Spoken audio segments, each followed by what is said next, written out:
스펙, 제로, 정보, 제로, 그야말로 취업 준비. 제로인 취준생을 위한 취업정보쇼 취업을 부탁해. 네, 오늘도 취업의 문을 향해 힘차게 달려볼까요?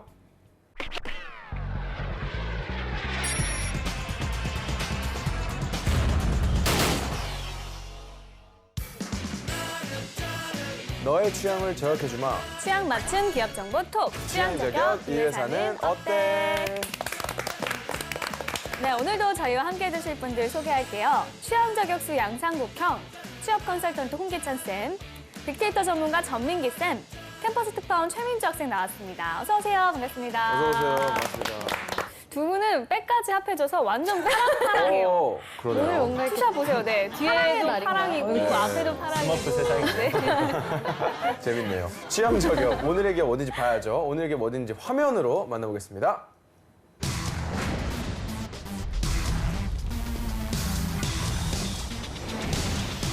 네, 오늘의 기업은 가정용 비전기식 조리 및 난방기구 제조업체인 귀뚜라미 그룹입니다.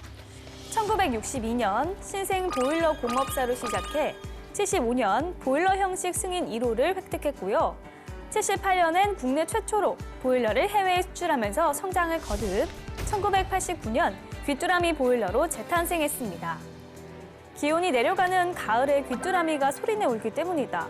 이 보일러의 기름이 바닥나기 전에 울리는 경고음이 귀뚜라미 소리 같다는 등등 왜 귀뚜라미인지에 대해선 수많은 설이 있는데요. 이런 궁금증 또한 마케팅 수단이 돼 귀뚜라미 보일러가 더 많이 알려지기도 했습니다.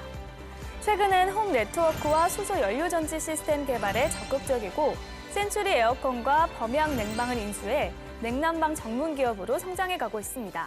네, 항상 왜 귀뚜라미일까? 이거에 대한 생각, 고민 왜일 많이 것 해봤었는데 뭐 귀뚜라미만큼 높이 점프하겠다. 이런 뜻으로 받아들일게요. 근데 뭐 귀뚜라미에 대해서 뭐 정확한 근거가 아직 없어요. 네. 혹시 민주 학생 뭐 귀뚜라미에 대한 뭐 생각이라든가 이미지에 대해서 뭐 생각하신 게 있나요? 사실 저도 항상 그 왜 귀뚜라미라고 보일러 기업의 이름을 지었을까 생각을 해봤는데 저는 이제 귀뚜라미가 올 시즌이면 좀 이제 추워진다. 그래서 이제 보일러를 많이 이제 소비자들이 찾지 않을까 해서 귀뚜라미라고 짓지 않았나. 네. 우리 꾸기 형님도 귀뚜라미에 대한 뭐 이미지에 대한 생각. 일단 귀뚜라미가 입에 맞잖아요. 맥도날드도 이게 입에 붙잖아요. 네. 그 맥도날드의 제품을 뺏어올 수도 있었지만 왜 안 가져갔냐고 물어보니까 나는 그 제품보다는 맥도날드라는 이름이 좋았다. 근데 이게 또 귀뚜라미가 딱 예를 들어서 메뚜기나 여치를 해봐요. 오늘 여치 기업 알아보겠습니다. 너무 이게 억양이 안 좋잖아요. 메뚜기 알아보겠습니다. 안 좋. 근데 귀뚜라미는 좀 괜찮은 것 같아요. 네. 제 개인적으로는. 이재석 씨 디스하는 건가요? 그런 말을 하시는. 그리고 또 귀뚜라미가 또 중요한 게 제가 또 한때 또 이렇게 모델을 했었고. 정말요? 잘 어울려요. 귀뚜라미와 양상국 씨는 정말 이미지가 뭔가. 여치 씨 조용히해요. 여치 씨. 부럽습니다. 그렇군요. 자, 먼저 귀뚜라미 그룹에 대한 빅데이터부터 한번 알아보도록 네. 할게요. 지난 1년간 32,000여 건 정도 언급이 맞네요. 됐습니다. 예, 보일러가 역시나 가장 연관성이 가장 많았고요. 연봉이나 주식, 채용에 관한 궁금증들도 상당히 많이 검색을 해본 예. 키워드였고요. 지난번에 경동 나비의 날 때도 근데 온수매트가 요즘 인기는 인기인가 봅니다. 예, 귀뚜라미 역시 온수매트라는 단어가 연관어 4위를 기록을 했고요. 이외에 뭐 기름 보일러, 가스 보일러, 전기 온수기, 그다음에 린나이, 경동, 온도 조절기, 뭐 교체 이런 단어가 볼 수가 있었습니다. 네, 그럼 홍쌤 이 귀뚜라미 그룹 채용은 어떻게 진행될까요? 최근에 귀뚜라미가 11월에 채용이 있었는데요. 그러니까 그다지 뭐 채용이 활성화된 것 같진 않아요. 그러니까 저도 살펴보니까 인사 직군 채용. 근데 인사는 신입으로 채용을 많이 안 하는 직군인데 채용이 있었고요. 그다음에 이제 연구개발 파트. 근데 연구개발이 전문 연구 요원 대체 복무. 그러니까 군 생활과 이제 대체하는 채용 프로세스이기 때문에 일반적이진 않고요. 여기 지원하기 위해서는 이제 대학원 졸업자 이상의 학력을 갖고 있어야 되고 기계공학도들에게 기회를 줬습니다. 실제로 최근에 삼성전자 입사했던 제 학생도 학점이 되게 낮았어요. 2점대 후반이었는데 이 전문 요원으로서 제조 공정 파트에서 일했던 부분이 아주 강력해서 벽을 넘었던 케이스가 있거든요. 그래서 방송 보는 분들 중에 이런 것들 좀 활용해야겠다. 그런 분들은 좀 눈여겨보는 것도 좋을 것 같고요. 그다음에 이제 경력직으로는 회계제육 직군에 채용이 있었습니다. 그리고 일반적으로 뭐 서류 전형, 면접, 신체 검사, 최종 합격이기 때문에 채용 프로세스는 그렇게 복잡하지는 않고요. 그래서 눈여겨 보실 분들은 공채를 계속 좀 따라오셔야 될 것 같습니다. 예. 네. 자, 이번에 학생들의 의견 들어볼 텐데요. 현장 분위기는 어땠나요? 아무래도 이제 보일러가 가장 대표적이잖아요, 귀뚜라미가. 네. 그래서 이제 이미지에 대해서는 전반적으로 뭐 따뜻한 기업일 것 같다. 이런 대답이 많이 나왔는데 저 좀 이공계열 학생들의 의견도 많이 들어보고 싶었는데 인문계열 학생들이 주로 인터뷰를 하셔서 조금 그건 아쉬웠습니다. 네. 이 귀뚜라미 그룹에 대한 친구들의 얘기 화면으로 지금 만나보겠습니다. 이번 방학 취업 준비 취향 저격 아, 이게 광고인데 광고에서 이제 취향 씨가 저격 네, 취준생은 취향 저격 네, 안녕하세요 여러분 고생이 캠퍼스특권 많아요. 네. 최민지입니다 눈 네, 오는 제가 지금 시기까지. 굉장히 따뜻해 보이지만 너무 오늘 날씨가 추운데요 그래서 오늘의 기업은 바로 따끈따끈한 귀뚜라미 보일러 제가 가져왔습니다 대학생들의 의견은 어떨지 저와 함께 알아보러 가시죠 다른 나라에 가면 감사합니다. 죄송합니다. 이렇게 두 언어만 있으면 괜찮다고 생각하는데 표현 같은 거 가르쳐 주실 수 있나요? 씬 까먼 감사합니다고 씬 로이 죄송합니다. 베트남 취업은 어학과였어요. 어디로 생각하고 계세요? 네. 베트남어 활용해서 하는 무역회사 가고 싶어요. 귀뚜라미 보일러 이 기업에 대해서 들어보신 적 있나요? 아, 전에 들어본 적 있는 것 같아요. 어떤 생각을 가지고 있어요? 딱 그 기업 이름을 딱 들었을 때. 보일러 중에 좀 그나마 이름 알려진 기업? 우리나라에서 특히 온도를 많이 쓰잖아요. 네. 다른 나라에서 홍보를 하면 좀 잘 팔릴까요? 보일러를? 잘 팔릴 것 같은 게 해외 기사에서도 뭔가 한국의 온돌 문화에 대해 소개한 글도 봐서 외국인들이 관심도 있다 했고 옥스퍼드 사전에 온돌이란 말이 기재돼 있거든요. 수출한다면 잘 될 옥스퍼드 것이라고 사전에 생각해요. 온돌이라는 만약에 내가 이 말이 귀뚜라미에 입사를 자면 한다. 못 태어나죠. 어떤 쪽으로 한번 활동을 해볼 수 있을까요? 베트남도 생각해보니까 기후가 좀 덥긴 한데 그래도 북쪽 지방은 좀 추운 편이라서 전기 장판 가져가는 게 좋다고 들었거든요. 최북쪽 갈 거면은 그쪽에 이렇게 물건 파는 일은 될 것 같아요. 보통 동기들이나 선배님들은 어느 쪽으로 많이 취업을 하세요? 따로따로 이중 전공에 맞춰서 융합해서 가는 경우도 많고요. 보통 언론, 공무원 아니면 은행 이쪽으로 가는 것 같아요. 자, 그러면 오늘의 기업은 저희가 귀뚜라미인데 혹시 들어보셨나요? TV 광고로도 몇 번 봤고 아무래도 보일러 회사다 보니까 조금 따뜻하다는 이미지도 있고요. 요새 이런 보일러 이쪽 기업이 해외 시장을 좀 노리고 있는데 일본으로는 좀 진출을 할 수 있을 것 같나요? 우리 귀뚜라미가? 지금 우리나라도 그닥 안전하진 않다고는 하지만 일본은 훨씬 더 지진이나 이런 문제로 인해서 보일러를 설치하기에는 조금 안 좋은 조건이니까 일본 쪽은 솔직히 잘 모르겠어요.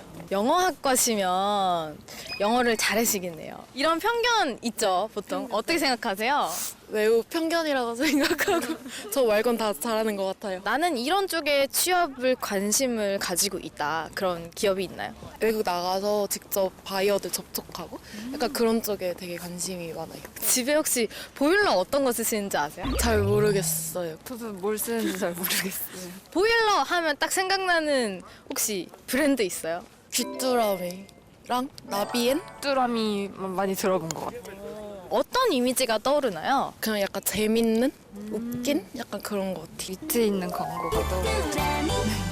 보일러 우리나라 굉장히 유명하잖아요. 이런 게 해외에서도 좀 먹힐 것 같나요? 네, 완전 먹힐 것 같아요. 왜냐면 해외는 약간 히터 이런 시스템이지 땅바닥이 따뜻한 게 별로 없어서 건조하거든요. 만약에 내가 귀뚜라미 그룹에 입사를 하게 된다. 그럼 어떤 일을 잘할 수 있을 것 같아요? 홍보 잘할 수 있을 것 같아요. 네. 재미있는 광고도 만들고 약간 설명하고 사람들한테 오늘의 기업에 대해서 제가 힌트를 하나 드릴 텐데 자, 귀뚜라미 하면 뭐가 생각나세요? 보일러. 귀뚜라미 이 보일러 이 그룹 이 기업에 대해서 좀 어떻게 친숙하신가요? 광고에서 많이 봤어요. 네. 홍진영 연예인. 기업을 딱 들었을 때 이미지는 어때요? 아무래도 광고가 좀 밝게 나오는 편이다 보니까 긍정적인 그런 이미지? 내가 과연 이 기업에 입사한다고 하면 어느 직무로 좀 들어가서 일을 해볼 수 있을 것 같아요? 소비자들에게 좀 더 이것을 알릴 수 있을지에 대해서 홍보 직무 네, 같은 약간 걸로? 그런 쪽이 저랑은 좀 맞는 것 같아요. 네, 학생들의 이야기 잘 들었습니다. 예. 아무래도 이 국내 보일러 시장은 사실 뭐 치킨 게임의 성향이 강하기 때문에 해외로 좀 관심을 보이면 좋을 것 같은데 네. 아까 기업 소개에서도 봤듯이 국내 최초로 보일러를 수출했다고 하니까 좀 네. 오늘은 해외 쪽에 대해서 관심 있게 알아보는 것도 좋은 시간이 될 것 같습니다. 예. 먼저 떠도는 한간의 소문부터 알아보도록 하겠습니다. 상국이형. 붕어빵에는 붕어가 없듯이 귀뚜라미에는 보일러엔 귀뚜라미가 없다고. 이게 뭐야? 카더라. 가더라. 아니 근데 이건 나도 당연한 사실 거죠. 아니 근데 나도 얘기하면 적혀 있으니까 그렇게 하지 마. 자기가 웃겨가지고 민기 쌤이 웃었어요 작가님. 얼마나 나쁜 고생이 사람. 많으시겠어요, 그러니까. 매번 이렇게. 아니 근데 이게 왜 이렇게 했냐면 항상 광고송이나 뭐 이런 데 보면 광고에 보면 보일러는 귀뚜라미 이게 계속 하잖아요. 그러니까 여기 이게 귀뚜라미가 꼭 있어야 되는 그게 필요성이 있다고 하더라고요. 이게 뭡니까?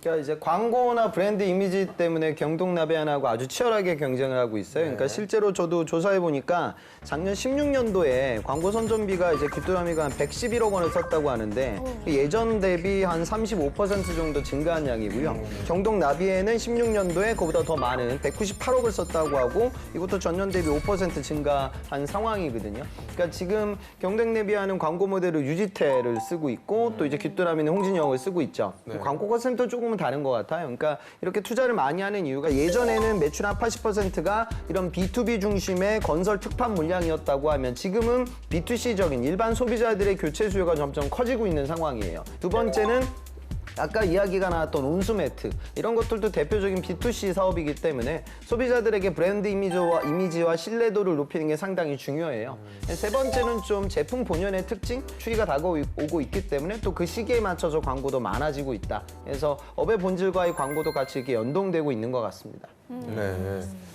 자 그럼 귀뚜라미 여기 또 연봉 어느 정도 됩니까? 평균 연봉이 3,077만 원이고요. 사원 2,686만 원, 대리가 3,102만 원, 과정이 3,827만 원. 네, 자플래닛 2017년 12월 자료거든요. 그래서 뭐 좀 혹시라도 이게 이제 업데이트가 되지 않았다면 회사분들 중에 보신다가 업데이트를 좀 해주시면 어떨까 싶습니다.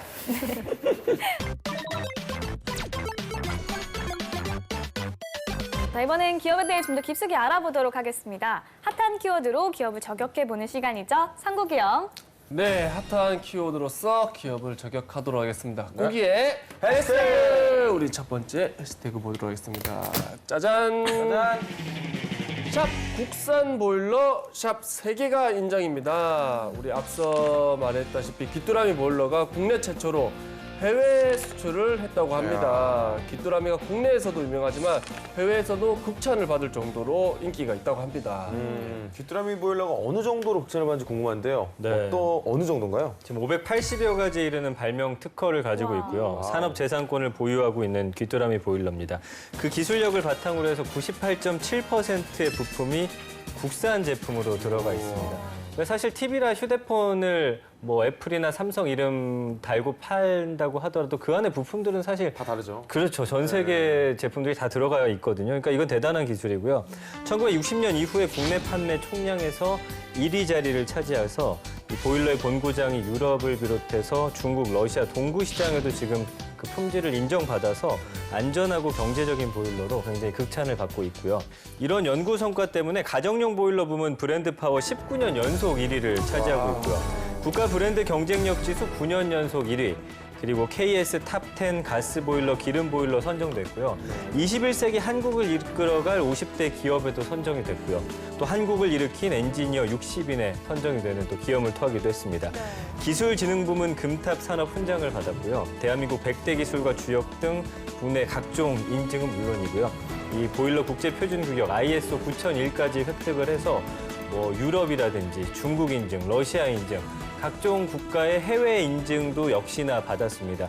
기술의 우수성을 널리 알리게 됐는데 아까 말씀드린 대로 지금 세계 시장을 굉장히 넘보고 있는 상황이고요. 이런 기술력을 바탕으로 해서 뭐 세계로 뻗어나간다 한다면 정말 귀뚜라미 보일러의 앞으로의 잠재력은 더 무궁무진하지 않을까 이렇게 생각이 됩니다. 네, 이 귀뚜라미 보일러가 국내에서 좀 주춤한 게 아닌가 싶었는데 그렇지도 않은 것 같네요. 네. 앞으로도 이런 경쟁력을 좀 유지할 수 있을까요, 홍쌤? 그러니까 저는 그 IT도 한 축을 담당하고 있는 것 같아요. 그러니까 귀뚜라미도 최근에 귀뚜라미 사물 인터넷 보일러 솔루션을 이제 선보였는데 네. 고장이나 원인을 알려주고 알림 버튼만 누르면 바로 서비스를 신청해가지고 지역 서비스 기사에게 그 정보가 전달이 된다고 하더라고요. 그러니까 이런 것들도 보일러 사후 관리 측면에서 아주 좋을 것 같고요. 그다음에 또 저는 눈이 갔던 게 스마트 학습 기능이 적용돼 있다. 이건 뭐냐면 이용하는 사람들의 생활 패턴들을 분석해서 그거 가지고 주간 온도 스케줄, 뭐 기상과 취침 모두 이런 것들 따로 설정을 해준다고 하더라고요. 그래서 보일러라고 하면 그냥 예전에는 값싼 보일러, 출력이 좋은 보일러 이런 것만 생각했지만 고장을 통해서 겪는 어려움도 더 부드럽게 해결을 해주고 저처럼 좀 의사결정 잘 못하는 사람들한테는 좋은 아이디어와 가이드도 제안을 해주고 점점 스마트한 보일러로 좀 업그레이드가 이루어지고 있는 것 같습니다. 네. 네, 알겠습니다. 자, 다음 해시태그 보겠습니다. 네, 다음 해시태그 보도록 하겠습니다. 짜잔. 샵 지진엔 귀뚜라미, 샵 안전 보일러입니다. 지난해 우리 경주 지진이 발생했을 때 그때 귀뚜라미 보일러가 지진을 감지한 사실이 알려져서 화제였다고 합니다. 보일러도 안전이 우선이기 때문에 귀뚜라미는 오래전부터 그에 대한 준비를 하고 있었다고 합니다. 네. 안전 보일러 어떤 준비를 했을까요, 전쌤? 일단 보일러는 무엇보다 안전해야 한다가 이 창업주인 최진민 회장의 철학입니다. 그래서 20년 전부터 지진에 대비해서 까다로운 내진 설계 테스트를 하고 있고요. 사실 보일러 사고는 가스 누출이나 폭발 사고, 2차 피해가 더 무서운 거거든요. 네. 그래서 이것을 이제 차단하는 기술들을 갖고 있는데 가스가 새 나가는지를 빠르게 이제 감지를 해서 그걸 차단하는 기술을 갖고 있죠. 그리고 지진의 감지기가 탑재가 돼 있어서 포항 지진이 일었었는데 그때 미리 탐지를 해가지고 모든 보일러가 이제 시동이 멈췄다고 해요. 그러니까 이거는 정말 대단한 기술이 아닌가 싶습니다. 지진 이후에 2차 피해라든지 이런 걸 막기 위해서 특별 서비스 팀이 빠르게 출동을 했다고 합니다. 현장에 그래서 뭐 배관이라든지 연통에 문제가 없는지를 또 확인을 하면서 많은 분들한테 찬사를 받았다고 합니다. 보일러 제조 기업들이 지금 경주 포항 지진 이후에 이렇게 개별 제품에 장착된 지진 대비 성능을 굉장히 알리고 있고 또 이 기술 개발에 또 몰두하고 있는데 아무래도 20년 전부터 이런 기술들을 차곡차곡 쌓아왔기 때문에 이번 포항 지진에서 큰 역할을 하지 않았나 싶습니다. 경주 이후에도 이 포항에서도 있었고 이제 우리도 지진 안전 국가가 아니라는 네, 건데 그렇죠. 귀뚜라미는 오래전부터 대비를 한 것 같아요. 경영 철학도 그렇지만 선견 지명도 이 기업엔 좀 필요한 게 아닌가 싶은데요. 홍쌤 어떻게 보시나요? 그 안정성이라는 부분에 있어서 귀뚜라미는 정말 중요한 것 같아요. 우리가 지금 오늘은 보일러 위주로 얘기를 하고 있는데 귀뚜라미 그룹이 계열사가 한 18개 정도 되거든요.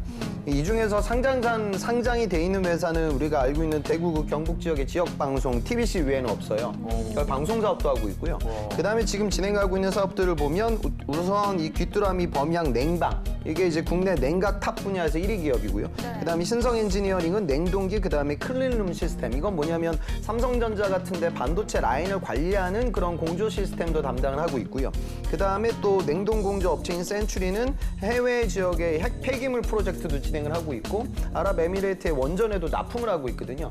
그러니까 이 지진과 관련된 어떤 신뢰성이라는 부분은 가정도 중요하지만 반도체 공정과 이런 원자력 발전도 상당히 중요할 것 같아요. 그래서 그런 부분들. 그러니까 우리는 지금 보일러 회사로만 보고 있지만 그룹 내부적으로는 냉동 공조 분야의 전문 기업으로 거듭나겠다. 이런 플랜을 갖고 있거든요.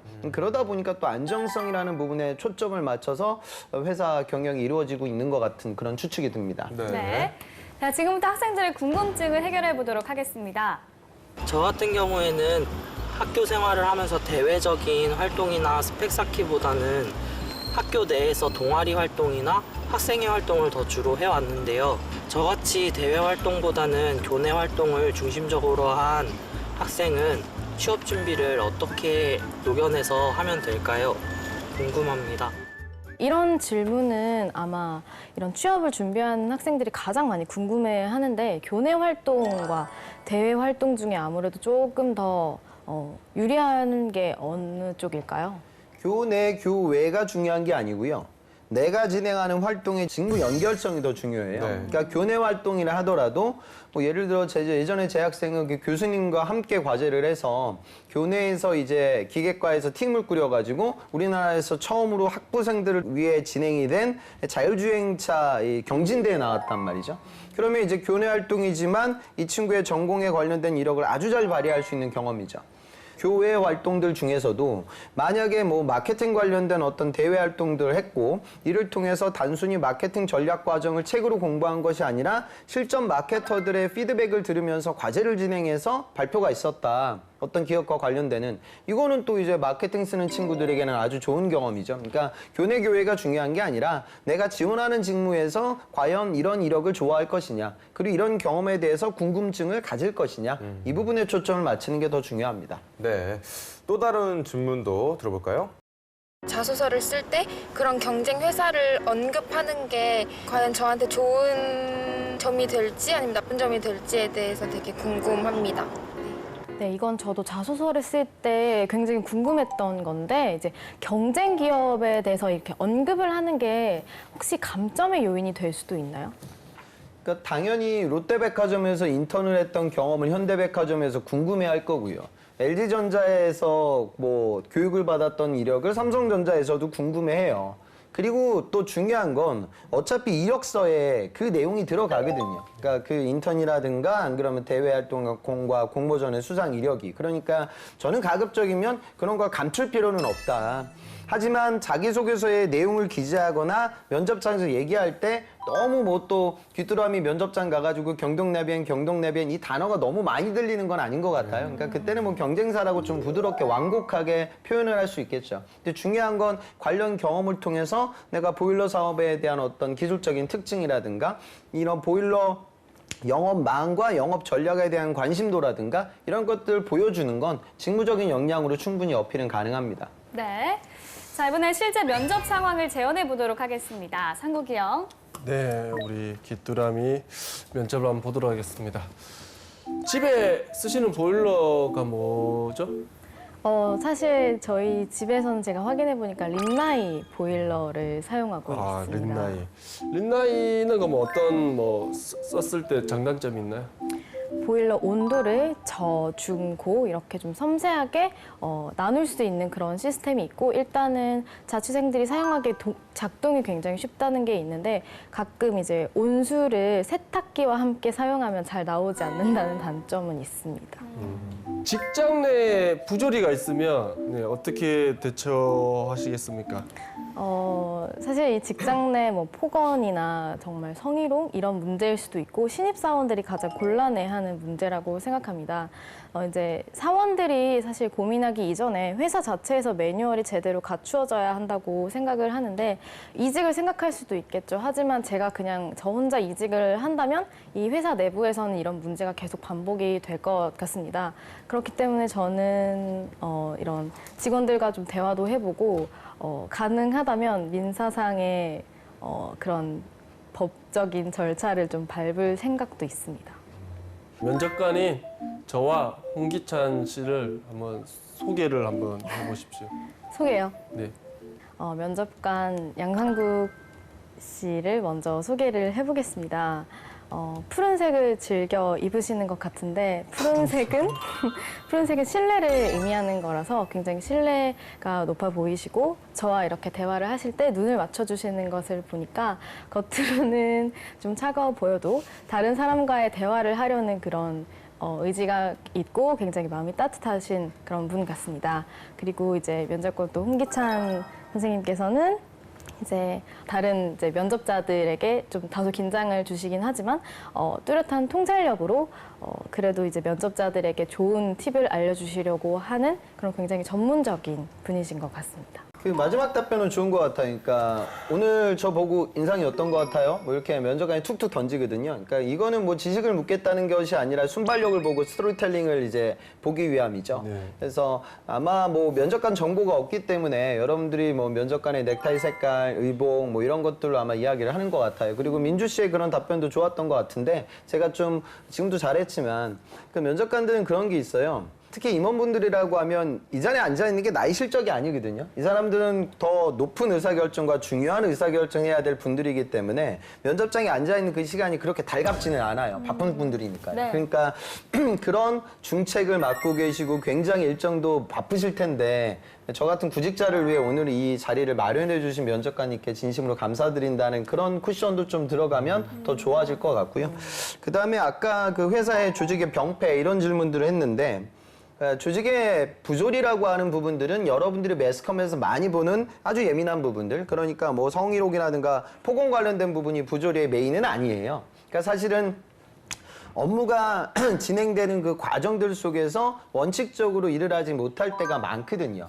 근데 그런 부분들이 훨씬 더 큰데 현업에서는 여기서 성희롱 이런 이야기가 나오게 되면 면접관은 또 거기 귀가 열려요.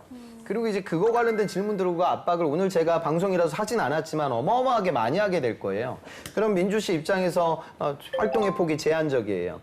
그 다음에 민주 학생이 솔직하게 나는 뭐 퇴직할 수도 있다 뭐 그런 답변을 할 수 있을 것 같은데 거기서 뭐 민사상의 절차금이 회사 상대로 소송하겠다는 거기 때문에 이건 너무나 과도한 접근이고 절대 있어서는 안 되는 답변이에요. 그러니까 그런 식으로 표현하지 마시고 제가 믿고 있는 우리 기업이라고 하면 당연히 그런 부분들을 해결해 나아갈 수 있는 내부적이고 자체적인 시스템과 규정이 있을 것이다.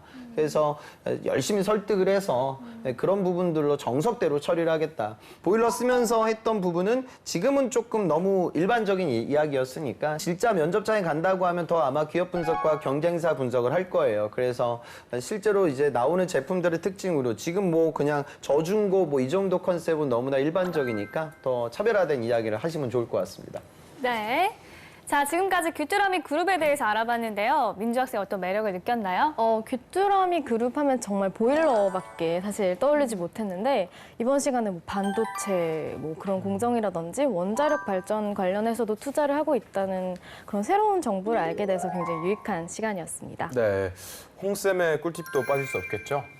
귀뚜라미 그룹 같은 경우에는 저 무차입 경영을 하기로 뭐 업계에서는 소문이 나 있고 상장돼 있는 계열사가 한 개밖에 없다 보니까 기업 정보가 상당히 부족해요. 근데 이런 기업들이 귀뚜라미 말고도 좋은 기업들이 상당히 많거든요. 네. 그러니까 여러분들이 일반적으로 다트라든가 이런 공시 정보, 그러니까 이미 공개되는 주식회사들은 공시 의무가 있으니까 기업의 어떤 산업 분석 보고서와 기업 분석 보고서 그리고 증시 사이트 뭐 이런 것들 활용해서 기업 분석을 해요. 근데 또 그게 안 되는 기업들이라고 하면 또 구직자들이 더 적극적으로 구직 활동을 할 수가 없거든요. 그러니까 이런 것들을 이해하고자 뭐 대리점을 방문해 본다든가 현직자를 만나 본다든가 이런 식의 노력도 했으면 좋겠고요. 채용 공고가 나올 때마다 그런 정보가 없을 때는 아무리 여러분들이 분석을 해도 잘 모를 때도 있어요, 사실. 그리고 그런 기업들은요, 우리 방송에서 소개가 안 된 기업들이 많고 직접 면접장까지 가봐야 외국계도 그럴 때가 많은데 이 외국계 기업들이 우리 국내 법인에 얼마나 투자를 하고 있고 얼마나 비전을 갖고 있는지는 아무도 몰라요. 그러니까 사실 취업을 해봐야 정확하게 알 수 있는. 하지만 이 기업의 모기업의 브랜드 가치와 매출 규모는 어마어마한 기업들이 많거든요. 그럴 때는 저는 학생들한테 그렇게 얘기해요. 아무리 분석해도 나오지 않을 거야. 그때는 나만 모르는 것이 아니라 여러분들의 경쟁자도 다 똑같이 모르는 상황이니까요. 두려워 말고 그때도 도전하셔야 되고 실제로 취업이 확정이 되고 그다음에 뭐 연봉 관련돼서 면담을 하고 이 정도 알게 됐을 때 정확하게 인지할 수 있는 그런 기업들도 있어요. 그러니까 이런 좀 틈새 시장의 히든 챔피언들을 적극적으로 바라보면서 제가 이 말씀 드리는 게 3월 시즌 오픈되기 전에 그런 기업들의 공채가 또 열려요. 근데 여러분들은 또 3월만 보고 뛰게 되면 그 채용 공고를 놓치게 되니까 그런 것도 꼼꼼히 좀 체크하면서 구직 활동을 해보셨으면 좋겠습니다. 네. 아까 민주 학생님 말씀대로 귀뚜라미 그룹 안에 되게 많은 회사들이 있었잖아요. 이 회사들에 관심이 많으신 분들은 오늘 방송에 굉장히 도움이 됐을 것 같고 경동나비엔도 우리 또 저번에 했었었는데 이 보일러 쪽에 관심 있으신 분들은 이 방송이랑 그 전에 경동나비 방송도 보시면서 좀 많은 도움을 받으셨길 바랍니다. 자, 오늘은 저희는 여기까지고요. 저희는 다음 시간에 다시 찾아오도록 하겠습니다. 감사합니다.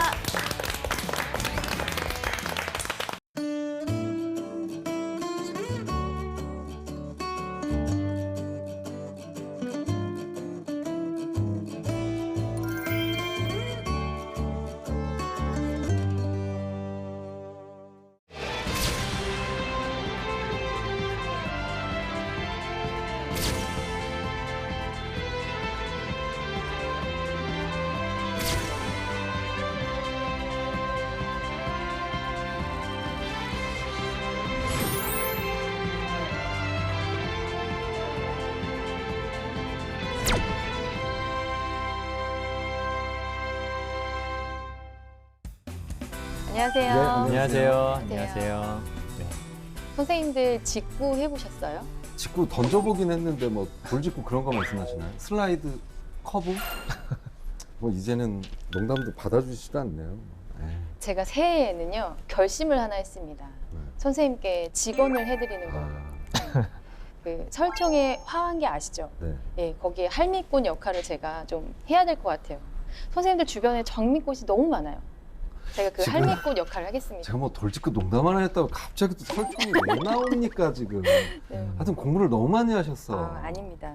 저는 직구를 저희 좀 와이프하고 같이 좀 같이 옆에서 지켜보면서 좀 약간 해봤는데 사이 좋으셔요. 뭐 직구를 살 같이 타기보다는 자꾸 이거 어떤 거 골라야 되냐 이것 때문에 이거 골라야 되냐 저거 골라야 되냐 항상 옆에 있어야 잘 됩니다. 말씀해 주셔야 돼. 너무 대강대강하게 굉장히 크게 혼나기 때문에 열심히 봐야 됩니다. 그래서 아이들 옷 살 때 되게 많이 활용했던 좀 기억이 나거든요. 아니면 크리스마스 때 뭐 애들 선물 사준다거나 뭐 생일 때 선물 사준다거나 했을 때 우리나라 사게 되면 이게 사실은 사고 싶은 게 너무 비싼 경우도 있어가지고 확실히 직구를 사니까 좀 싸긴 싸더라고요. 그래서 좀 적극적으로 활용했던 경험들이 좀 많습니다. 네. 전 직구를 몇 번 했는데 실패한 경험이 있어요. 좀 잘할 수 있는 팁을 좀 알려주세요. 또 뭘 배우세요 또. 하지 마, 배우지 마. 그거 배우면 자꾸 사게 되고 그래서 끊을 수가 없어요. 배우지 마세요. 아유, 제가 괜히 말 꺼내가지고 본전도 못 찾았네요. 네. 아유, 바로 직무 토크 들어가도록 하겠습니다.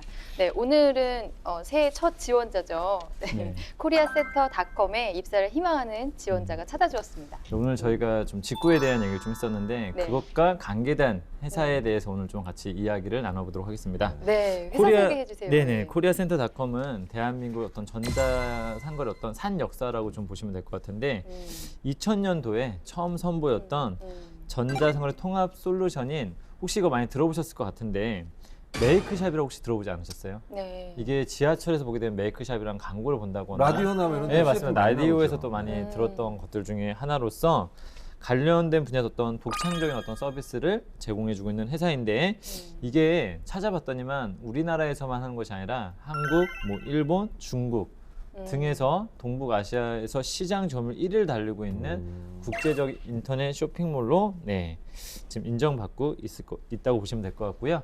최근에 또 이 회사가 되게 화두가 된 것 중에 하나가 무엇이냐면 바로 직구 사이트입니다. 코리아센터닷컴에서 하고 있는 몰테일. 네, 남자분들한테는 약간 생소할 수도 있는데 여성분들이라면 특히 몰테일 하게 되면 그 사이트를 만든 회사구나라고 이해하시면 될 것 같습니다. 알고 그래서 계세요? 네, 그렇군요. 네, 그렇습니다. 그래서 제가 오늘 바로 들어가 보려고요. 그래서 저도 한번 몰테일에 관련된 기사 한번 이전에 좀 심층 기사를 본 적이 있었는데 회사가 굉장히 이 직구가 굉장히 크게 확대될 것이라고 미리 예상하고 굉장히 어떤 물류나 이런 부분에도 굉장히 많이 투자했던 것으로 좀 기억이 납니다. 네. 그래서 코리아센터닷컴은 일본, 중국, 미국, 독일 등에도 진출 활발하게 좀 비즈니스를 하고 있는 기업이라고 보시면 될 것 같습니다. 네. 오늘 우리 지원자가 희망하는 그 회사 코리아센터닷컴의 시스템 개발자로 지원을 하거든요. 네. 네, 어떤 일을 하는지 궁금한데요. 직무 기술서를 통해서 얘기 나눠보도록 하겠습니다. 네.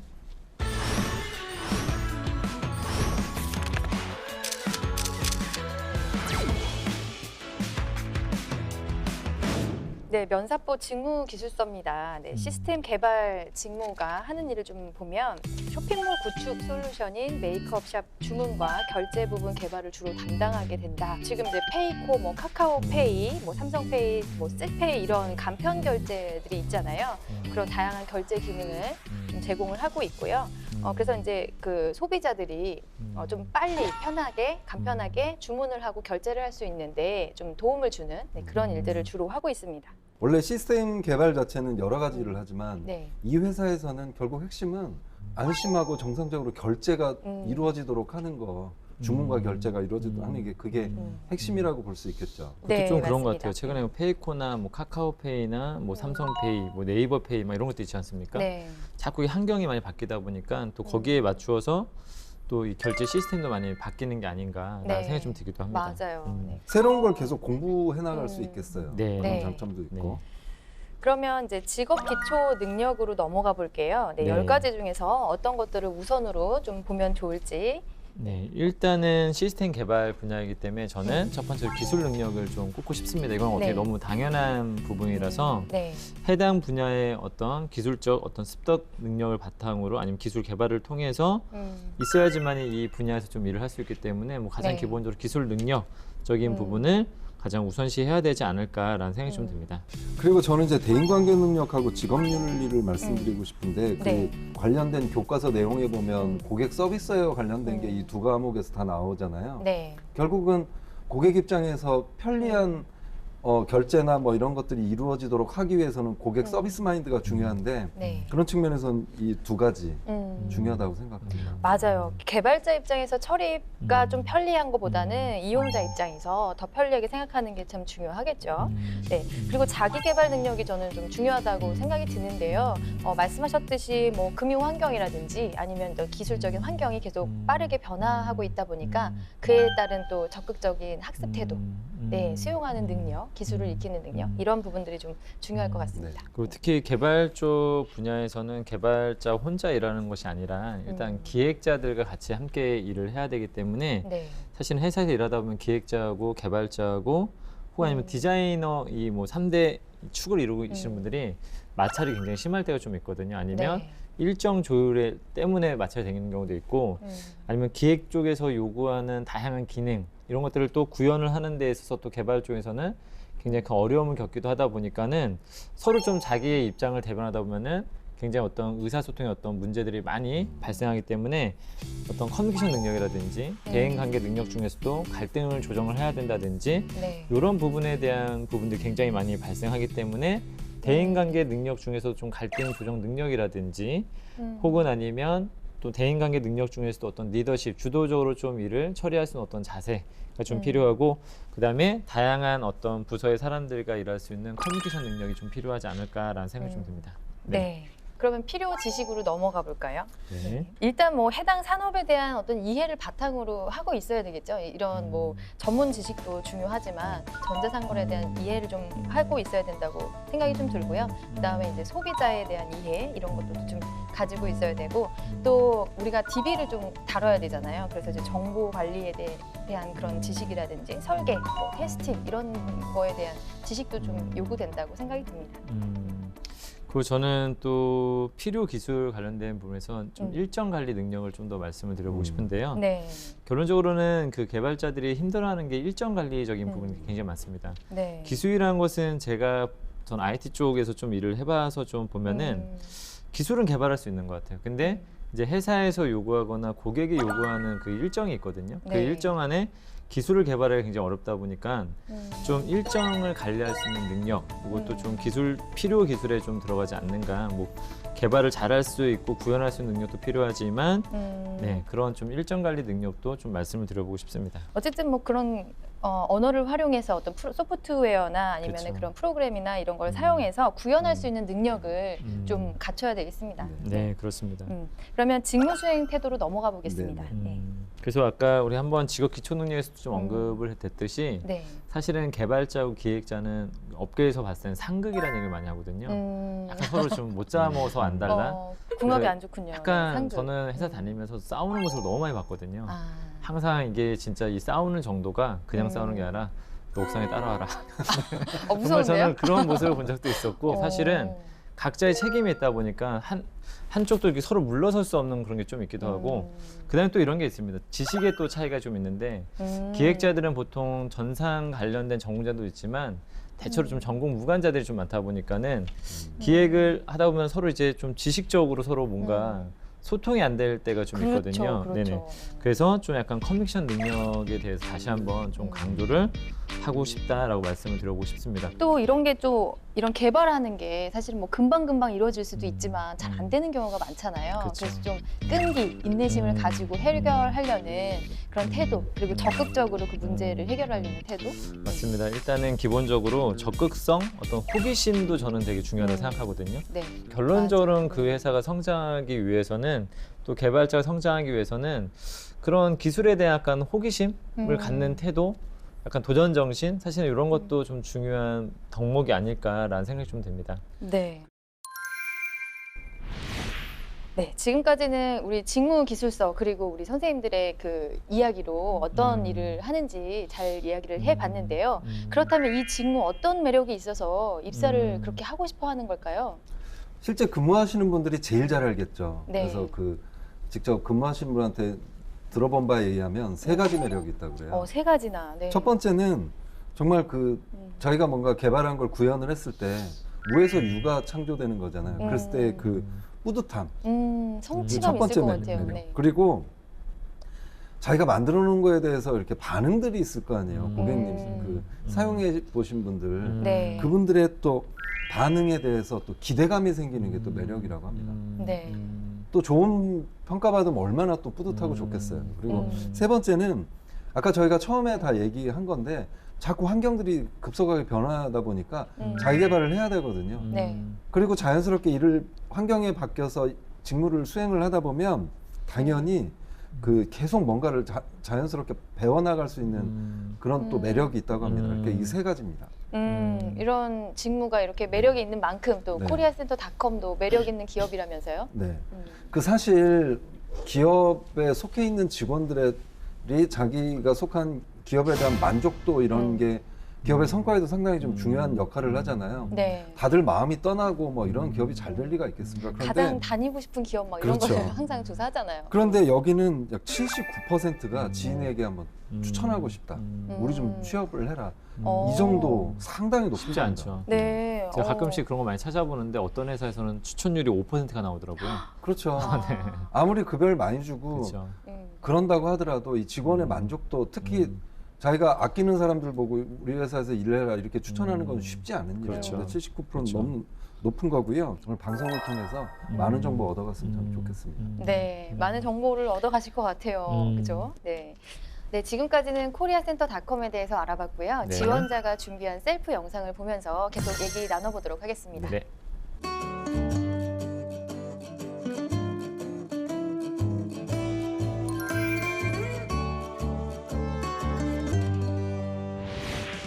안녕하십니까. 시스템 개발 분야의 믿음의 인하공업전문대학교 컴퓨터 시스템과에 재학 중인 김기훈입니다. 저는 3가지 키워드를 통해서 저를 소개해보고자 합니다. 첫 번째 키워드는 경청입니다. 저의 자원명은 입장받고 생각하자입니다.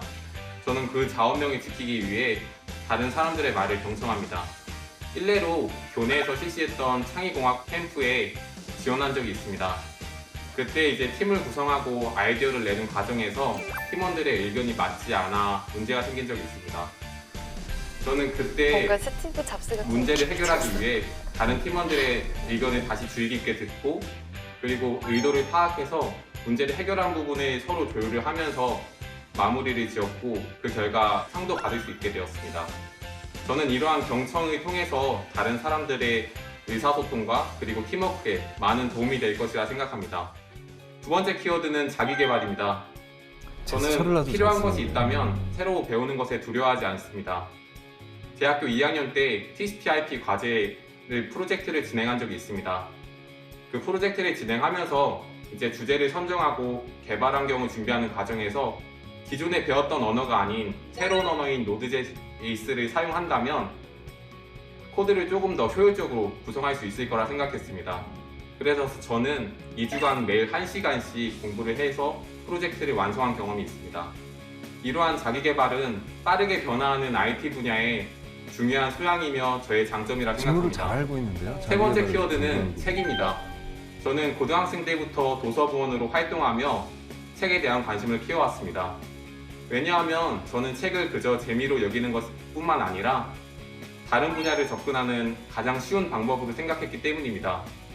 이러한 책에 대한 관심은 대학교에 와서 교내 독후감경진대회에 여러 번 참가함으로써 수상을 한 경력도 있고 이러한 책에 대한 관심을 통해서 다른 분야를 가리지 않고 저의 식견과 시야를 넓히는 데 많이 중요하다고 생각합니다.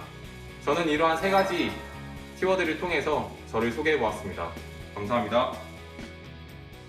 네. 어떻게 보셨어요, 선생님들? 굉장히 깔끔한데요. 그러니까 그 보통 이건 그냥 오해인데 그냥 이렇게 프로그래밍하고 이런 분들 보면 좀 과묵하고 표현력이 좀 좋지 않고 그럴 수도 있다고 생각을 했는데 네. 그런 편견을 깨는 되게 밝고 표현력 좋고 제스처 이런 것도 좋고 그래서 잘했다고 생각됩니다. 네. 저는 기본적으로 지금 의사소통력이 굉장히 좀 좋은 사람이다. 그러니까 자신에 대해서 표현할 때 적절하게 잘 표현하고 있고 개발 외적인 어떤 부분에 대해서 또 표현하는 어떤 부분을 보면서 약간 좀 개방적인 부분도 보이고 또 커뮤니케이션도 되게 잘할 것 같은 느낌이 들고 표현력도 굉장히 좋은 지원자라는 어떤 생각을 좀 갖게 만들어준 것 같습니다. 네, 저는 자연스럽게 말하는 게 참 듣기 좋았던 것 같아요. 딱딱하지 않았고 그리고 우리가 직무기술서에서 강조했던 그런 팀워크 갈등 관리라든지 그다음에 자기개발 기술을 공부해서 했던 거 그런 부분들을 위주로 얘기를 해서 게다가 그 인문학적 장점이- 소양이 뭐 책까지. 그쵸, 그 학생회장님이 좋아하실 그쵸, 부분이죠. 그쵸. 네. 좋아합니다. 네. 네. 너무 강조하다 보니까 자꾸 전혀가. 네. 잘 했네요. 네. 네. 자, 그러면은 입사 지원서 바로 넘어갈까요? 네. 이력서 먼저 보도록 하겠습니다. 네. 성적이 좀 높은 편이네요. 그러니까 뭐 직무 지식이나 이런 측면에서 좋은 평가를 받을 수 있는 부분인 것 같고요. 네. 근데 저는 좀 인상적이었던 게 뭐냐면 경험 및 활동을 보면 네. 정말 열심히 했다는 생각이 들잖아요. 이런 식으로 어떻게 자기 스스로 기회를 찾아서 만든 학생이 아닐까 싶었어요. 네. 그리고 뭐 경력사항에도 보면 현장 실습도 뭐 사이트 테스터 뭐 이런 걸 했는데 이렇게 충실하게 이제 직무에 대해서 강조를 한 상황에서 고객응대 이런 것까지 들어가니까 이게 더 좋게 이제 보이는 측면이 있었어요. 네. 이런 부분을 좀 참고했으면 좋겠어요. 그렇네요. 게다가 개발. 네, 마사회에서 6개월 동안. 네. 근데 저는 여기서 약간은 의아한 부분은 뭐냐면 네. 좀 전체적으로 봤었을 때 좀 빠진 게 있는데 보통은 이 개발 분야 쪽 지원하시는 분들은 뭐 이력서를 자유형식으로 한다 하더라도 본인의 개발할 수 있는 언어를 좀 나열해 주셔야 되거든요. 나열해 그렇죠. 주시고 네. 개발 중요하죠, 언어에 언어. 대한 어떤 상중하 수준에 대한 기입이 반드시 있어야 된다라는 네. 거 한 번쯤 말씀드려보고 싶고요. 네. 그다음에 사실은 요거 자체는 거의 포트폴리오에 좀 가까운 거라서 조금은 더 칸을 활용하셔도 괜찮거든요. 그래서 본인의 역할에 대한 부분이 좀 더 나와야 된다. 그래서 본인이 여기서 어떠한 역할을 했는지에 대한 부분을 좀 더 강조해 줬으면 좋겠다라는 생각이 좀 듭니다. 네. 그러면 자기소개서로 넘어가 볼까요? 네. 입장을 바꿔 생각을 해봐. 이게 이제 성장 과정 얘기인데요. 저는 이제 이 자기소개서를 이렇게 보면서 네. 제가 실제로 기업에서 자기소개서를 이제 심사를 할 때 그때 입장으로 한번 돌아가 봤거든요. 네. 그러니까 이거는 제가 일단 이제 뭐 다 얘기가 나오겠지만 네. 시간이 그렇게 많이 소요가 되진 않아요. 평가할 때. 지원자도 너무 많고 맞아요. 정해진 시간이 있기 때문에 그래서 이제 한눈에 이렇게 처음에 보는 경우도 있거든요. 이렇게 훑어보고 그럴 때 네. 아주 좋은 인상을 주기에 딱 좋은 자기소개서입니다. 전형적으로. 제목도 일관성 있게 뭔가 이렇게 좀 흐르는 게 있었고 그다음에 뭐 제가 워낙 좋아하는 거긴 하지만 뭐 숫자 같은 거 좀 많이 나왔고 네. 그다음에 평가자들이 그 항상 궁금해하는 과정들까지 그다음에 이후에 뭐 결과라든가 이런 것들이 그러니까 원칙을 잘 알고 쓴 자기소개서라는 느낌이 들었거든요. 네. 보통 중간에 보면 의견이 엇갈리기 시작을 했습니다. 네. 그래서 해결방을 생각해 보기로 했습니다. 여기서 끝나는 자소서들이 굉장히 많습니다. 그런데 뒤에 많이 비슷하다 파악했습니다. 자기의 어떤 생각이라든가 뭔가 좀 다른 사람을 무조건 부정적으로 생각하는 게 아니라 그 사람 입장에서 생각한 내용을 여기 쓴 게 좋은 평가를 받을 수도 있다는 거죠. 네. 저는 이제 살짝 아쉬운 부분을 얘기하자면 맨 첫 줄이 친구와 다툼이 있을 때마다 이렇게 되어 있잖아요. 그러니까 자주 싸운 건 아닌가. 살짝 이렇게 오해를 할 수 있기 때문에 이런 부분을 조금 정말 어릴 때는 자주 싸웠는지 뭐 이런 거 자주 안 물어볼 수도 있고. 싸우셨나 보죠. 뭐 그렇게 싸울 일이 너무 많이 있나요? 아, 평화주의자셨군요. 그 초등학교 때 뭐 이런 얘기 뭐 가장 그럼 요즘에 뭐 가장 크게 다퉈본 일은 무엇이냐 막 이런 거 있잖아요. 지금은 아주 잘 해결한다고 했으니까.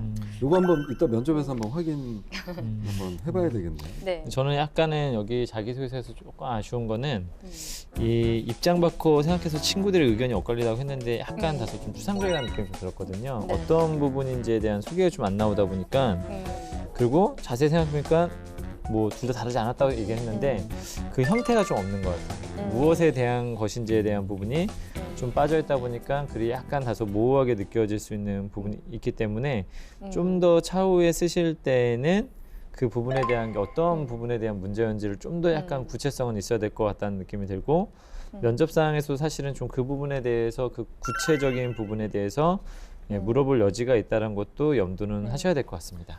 그렇죠. 네. 그러면은 두 번째 항목으로 넘어가 보겠습니다. 성격의 장단점인데요. 장점은 배움.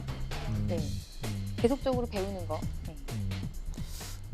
해당 항목에서는 뭐 비교적 어떤 자기 개발에 대한 부분을 잘 쓴 것 같고요. 그래서 본인 어떤 프로젝트를 하는 데서 뭐 Node.js라는 어떤 언어를 사용해야 되는데 그것을 몰랐기 때문에 그것을 배워나간 과정인데 네. 2주 동안 매일 1시간씩 뭐 이것을 학습해 가면서 적용해 나갔다라는 측면은 나쁘진 않지만 약간 뭐 좀 두 가지를 좀 지적하고 싶은데 2주 동안 매일 1시간씩이면 일주일 동안 2시간씩 하면 되는 거 아니냐는 어떤 의견이 나올 수도 있고요. 그래서 약간 그 정도 수준에 대해서는 회사 사람들이 봤었을 때 조금 왜 이렇게 소극적으로 했을까라는 느낌이 들 수도 있는 정도 수준이라고 볼 수 있겠고요. 두 번째는 이게 지금 자기 개발, 새로운 것을 배우고자 노력한다라고 했는데 하나의 예제를 보여줬다면 그 외 차후에는 또 어떤 것들을 지속적으로 개발하고 있는지를 좀 더 부가 설명을 해줬으면 더 좋을 것 같다는 느낌이 들었는데 네. 저 밑에는 좀 IT 분야, 자기 분야 전문가 되는 것만큼 끊임없이 뭐 자기 개발하는 것이 중요하다고 생각을 좀 썼던 것 같아요. 그래서 그런 부분에 대한 마무리가 더 추가되면 훨씬 더 임팩트가 있고 아, 이 사람은 자기 개발에 굉장히 열심히 쏟는 지원자구나라는 느낌이 들 수 있을 것 같다는 생각이 듭니다. 네. 그러니까 이 Node.js 이외에 그렇죠. 네, 학업에서 그 다루지 않았던 다른 자기 개발 분야는 어떤 거였냐? 네. 그런 질문들이 있을 수 있겠네요. 네. 자, 그러면 세 번째 항목으로 넘어가겠습니다. 학교 생활 및 사회 생활이고요. 분야를 나눠서 파고들자. 뭔가 팀워크에 대한 이야기일 것 같아요.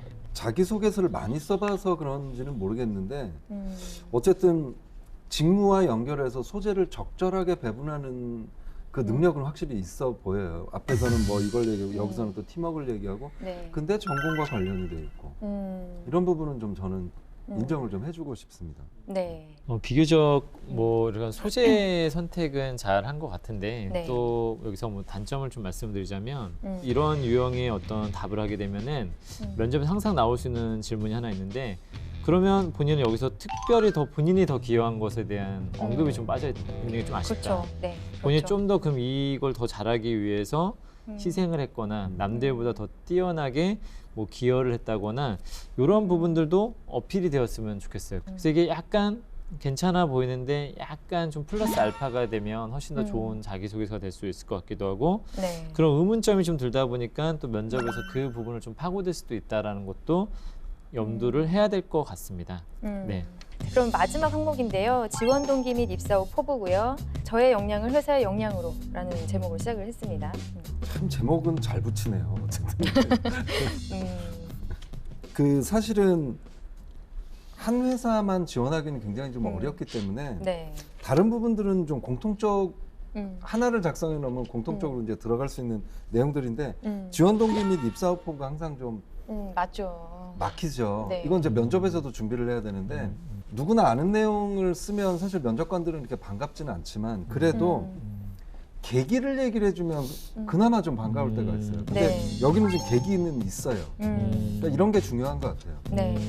그렇죠. 그리고 저는 본인이 개인적으로 여기 회사에서 전자상거래 쪽 관련된 부분을 좀 이야기할 때 이미 일을 해왔었기 때문에 좀 이 메이크샵에서 좀 어떠한 역할을 정확히 하고 싶은지를 좀 더 알려주었다라면 그 부분이 좀 언급이 되고 그다음에 거기에 필요한 역량이나 기술이나 이런 것들을 어떤 것을 구현해봤는지를 구체적으로 써줬으면 좋겠는데 약간 다소 그런 부분이 좀 안 나와 있고요. 여기서 보게 되면은 개발 및 실무 경험을 체험하고 배우기 위한 현장 실습 경험 예, 이 정도 수준에서 좀 이야기를 다 끝내버려서 조금 구체성이 좀 필요하다. 그 네. 경험을 어떤 경험을 했는지를 좀 알렸으면 좋겠고 그다음에 이 전자상거래 분야에서도 본인이 예를 들면 결제 시스템을 하고 싶은 건지 어떠한 뭐 기능을 만들어 보고 싶은 것인지 그 부분에 대한 것들을 조금만 알고 지원했으면 더 좋을 것 같고 아니면 뭐 전자상거래 쪽을 이렇게 많이 했다라면 좀 관련된 분야에 있는 사람들에서 혹시라도 좀 물어봐서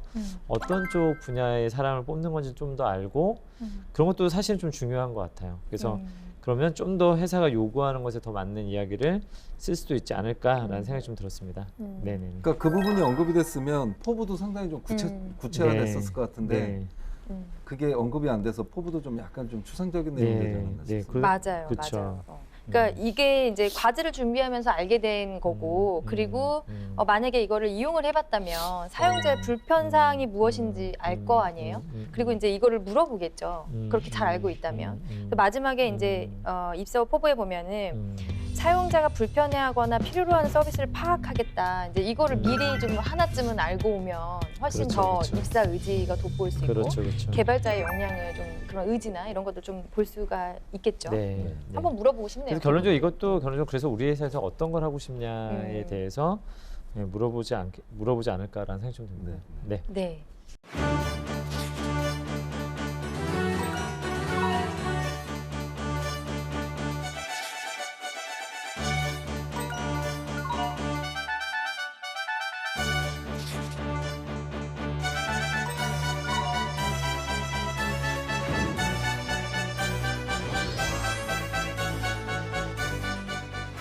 그럼 저희가 이제 입사 서류 컨설팅이 이렇게 끝났는데요. 이 서류를 보고 어떤 질문을 받을 수 있을지 한번 짐작을 해보도록 하겠습니다. 일단 이력서 부분에서 아까 말씀하신 것처럼 사용 기술 언어에 대한 그런 수준이 언급되어 있지 않기 때문에 어느 정도인지 한번 물어볼 수 있을 것 같아요. 그다음에 이제 경험이 굉장히 중요하기 때문에 경험적인 측면에서 아까도 그 좀 아쉬웠다고 저희가 말씀드렸던 부분에 대해서 세부적으로 아까 뭐 희생 이런 부분 말씀하신 그런 질문들은 당연히 여기에 던져지는 게 맞다고 생각을 합니다. 그리고 저도 그런 질문을 한번 던져보도록 하겠습니다. 그리고 보통은 이제 개발자들의 역량을 측정할 때 프로젝트에 대해서 많이 물어보지 않습니까? 거기서 가장 힘들거나 가장 인상 깊었던 혹은 아니면 가장 본인이 성공했던 프로젝트를 좀 하나 정도는 얘기를 하고 그 안에서 프로젝트를 진행할 때 이 사람이 어떤 역할이라든지 힘든 점이라든지 좀 기여했던 부분이라든지 이런 부분들을 하나의 어떤 역량 면접을 바탕으로 해서 체크해 볼 수 있지 않을까라는 생각이 좀 듭니다. 근데 왜 전자상거래를 하는 쪽으로 잡았는지를 저는 좀 궁금을 하거든요. 그러니까 개발자의 역량이 사실 뭐 관련된 프로젝트도 있지만 뭐 다른 분야로 갈 수 있는데 왜 전자상거래로 관심을 가지고 이걸 선정을 했는지 그것도 또 질문을 하게 될 것 같아요. 그리고 실제로 본인이 가장 개발하고 싶은 분야에 대한 이야기 그거 좀 나오지 않을까라는 생각이 좀 듭니다. 자, 그러면 우리가 실제로 김기훈 씨와 함께 모의 면접을 진행을 해봐야 되겠죠? 궁금한 것들이 많은데 빨리 물어보고 싶네요. 시작해 보도록 하겠습니다. 네, 알겠습니다.